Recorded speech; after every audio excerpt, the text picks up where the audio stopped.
Alright guys, we got the G9 Power versus the A51. Both of these phones, depending on where you get the G9 Power, so I got mine for 200 bucks on Amazon. I'll put that link down below, but on eBay they're going for like 300 bucks. But the A51 right now is still going for like 270 or 250. The price fluctuates up and down, so I'll put those links down below to the cheapest ones that I can find. But let's go ahead and get into it. Both of these phones are pretty solid phones, but let's see which one is going to be best for you. So hardware wise, they both look really good. I really like both of the designs on each phone. On the G9 Power, you have sort of like the matted texturized plastic, which doesn't really show fingerprints, which is something that I really like. As we can see, the two phones, the G9 Power is just massive, and you have both sort of the same sort of trendy camera module setup, which looks really good. I love the psychedelic shifting color of the A51. I think it looks beautiful, very unique looking. And just to check out the thickness, of course the G9 Power is heavier and thicker and bigger than the A51 for sure. How about power button volume rockers on both? We also have our speakers. They both only have a single firing speaker, USB Type-C, headphone jack at the bottom, headphone jack up top on the G9. We also have our Google Assistant button on the G9 Power as well. Alright, jumping straight to the display. So on the G9 Power we have a 6.8 inch 720p plus 263 for the PPI IPS display. On the A51 we have Samsung Super AMOLED display. It's a 6.5 inch display, 1080p 405 for the PPI. The displays are like night and day. The A51 100% has the better display here for sure. Colors look better. The resolution is higher, 1080p versus the 720p on the G9 Power. And everything just looks way better on the A51. You have a smaller punch hole actually as well. And you have slimmer bezels at the bottom to give you that more immersive feeling. So definitely 100%. The A51 has the better display here by a long shot. Now again, you could be somebody that wants a bigger phone, which is fine. You would go with the G9 Power. It is a massive phone and it doesn't look bad by any means, but definitely just doesn't look as good compared to Samsung Super AMOLED display. An IPS just is not going to be sufficient enough.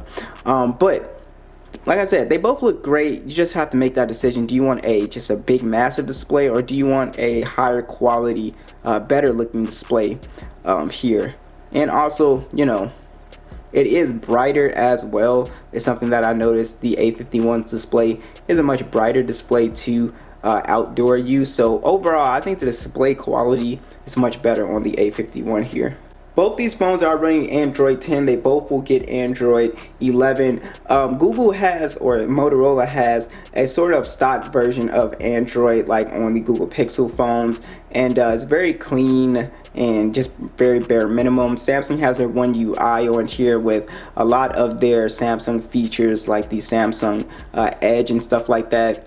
Just a lot of little cool stuff, a lot of stuff you can play with the software. It really comes down to personal preference. I like the more cleaner version of Android, the more stock Android version, but it really comes down to personal preference here. But let's go ahead and get into the specs here. So on the G9 Power we have the Snapdragon 662 and Adreno 610. You also have micro SD support, 128 gigs of internal storage and 4 gigs of RAM. On the A51 we have the Exynos 9611, the Mali G72 GPU, and we also have micro SD support, 64 gigs of internal storage and 4 gigs of RAM. So the G9 Power does have more storage, but they both have micro SD support, so you can expand the storage. But before we get to the benchmarks, let's just check out some real world performance on both of these phones. Let's open up a few apps. Let's go ahead and open Subway Surfer again. 3, 2, 1.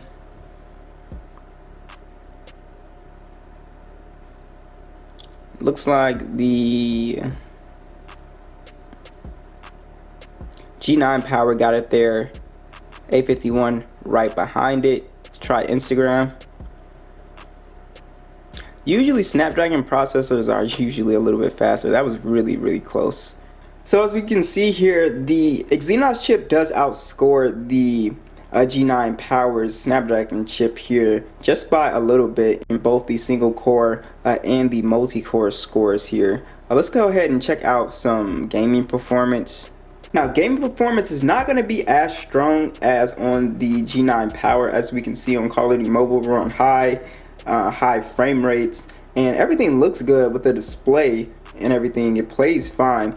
But on the G9 Power, as you're going to see, you're going to get slightly better graphics here. Now, if we go to the G9 Power's graphics settings here, you can see that we're actually on very high. So we do have just better graphics on the G9 Power.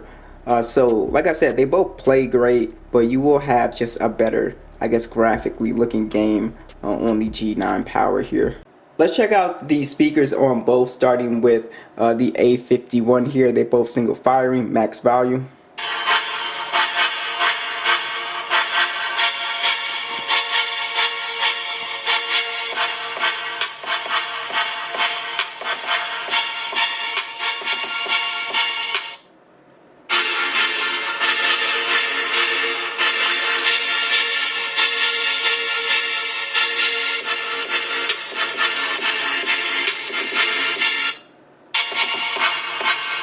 So the A51 speaker does sound better to me, and it is slightly louder than the G9 Power speaker for sure. And like I said, with the G9 Power speaker, it does sound a little hollow sounding to me, and the bass presence isn't really clear as well.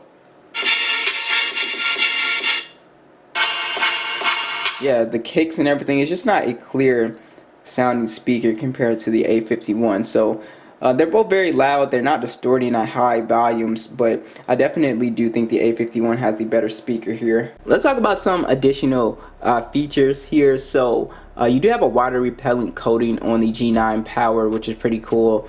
And there's no NFC on this model on the G9 Power as well.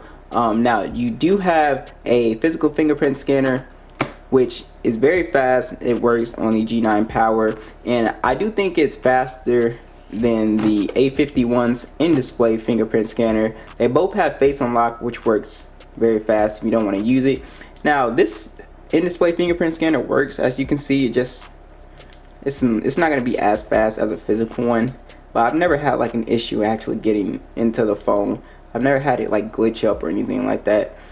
So the A51 does have NFC, which is really awesome. I do think the in-display fingerprint scanner is really cool to have on just any phone. I really do like it. And they both have the headphone jack. So, you know, it's only lacking NFC, but this does have the water repellent coating, which I think is pretty cool. So if you're like out in the rain, your phone, you don't have to worry about your phone breaking just from light splashes and stuff like that. Now, as far as camera quality, which camera do I prefer? 100% the A51. I think the A51 just kills the G9 Power in every aspect here. Now we do have a quad camera setup on the A51. It's a 48 megapixel standard, 12 megapixel ultra wide, 5 megapixel macro, 5 megapixel depth. You get 4K video on front and the back, and you also get 32 megapixel selfie camera. And the A51 takes some really great photos, great detail, good dynamic range. You do have some sort of oversaturated punchy colors on the A51, but that's pretty much Samsung's image processing these days. But I love the cameras on here, full of detail and just look really great. And with the G9 Power compared to the A51, you're missing the ultra wide, which I think is an essential camera in 2021 to have on any smartphone. But you do have a 64 megapixel standard, 2 megapixel macro, and a 2 megapixel depth. It only shoots in 1080p compared to the A51's 4K, and you have a 16 megapixel camera that shoots in 1080p on the front. And like I said, the G9 Power's cameras are fine. They don't look bad. Colors are decent. Detail is decent. Dynamic range is pretty good. It's not a bad camera by any means. It's only when you take it out of the light it does significantly worse than the A51 for sure. But for cameras, the A51 definitely has a leg up here. Just being able to record in 4K and also having the ultra wide is a big plus for me, at least. Alright, so where the G9 Power kills the A51 is in battery life. So you have a 4,000 milliamp battery on the A51, 15 watt fast charging, and you have a 6,000 milliamp battery on the G9 Power, 20 watt fast charging. So it charges faster, and it's just a giant, massive battery. So you get way better battery life on the G9 Power. So if you're somebody that needs that extra juice to get you through, you know, a heavy day of gaming or multitasking or whatever, the G9 Power is definitely going to be a powerful phone for that. The A51's battery life is good. It's not bad by any means. I was always able to get through a day with this phone easily, but do note that you are going to have much better battery life on the G9 Power. So what do you guys think? Which one would you guys buy? Be sure to let me know, and I'll catch you guys in the next one.